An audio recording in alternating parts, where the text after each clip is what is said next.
को अपने चैनल इस वाजिब मिसाल में वेलकम करती हूँ।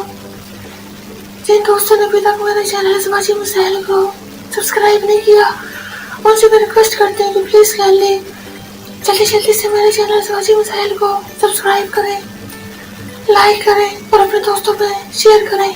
नाज़रीन, आज एक सवाल आया। सवाल ये है कि उलमादीन फरमाते हैं इस मसले के बारे में कि मुस्मातीन और दोहतर याकूब का निकाह बशीर अहमद वल्द अब्दुल गफूर के साथ हुआ है।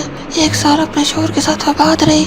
साल गुजर जाने के बाद लड़की मुस्मातीन नूर के वालिद याकूब अपनी लड़की वापस ले गया और मुसम्मी बशीर अहमद अब्दुल गफूर जब अपनी बीवी को लेने गया तो उसके वालिद ने इनकार किया कि मैं अपनी लड़की मुस्मातीन नूर को नहीं देना चाहता।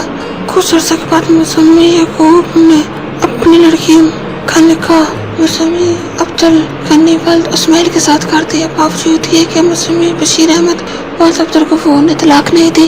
निकाह पढ़ने और शिरकत करने वालों से क्या सलूक करना चाहिए और शराय मुहम्मदी में क्या हुक्म है और निकाह का क्या हुक्म है। चलते हैं इस सवाल के जवाब की जानब। इस सवाल का जवाब ये है, अगर तहकीक की जाए, अगर वाकई शरई तरीके से अजाब कबूल के साथ को की मौजूदगी में पहले निकाह किया है तो उनका ठीक है, और उस कामन से अगर तलाक हासिल किए बगैर दूसरी जगह निकाह किया है वो निकाह शरअन मुनक्कद नहीं हुआ। और आखिर में मेरे आप दोस्तों से रिक्वेस्ट है, किसी दोस्तों ने अभी तक मेरे चैनल वाजिब मिसाल को सब्सक्राइब नहीं किया, प्लीज जल्दी से मेरे चैनल को सब्सक्राइब करें, लाइक करें और अपने दोस्तों में शेयर करें।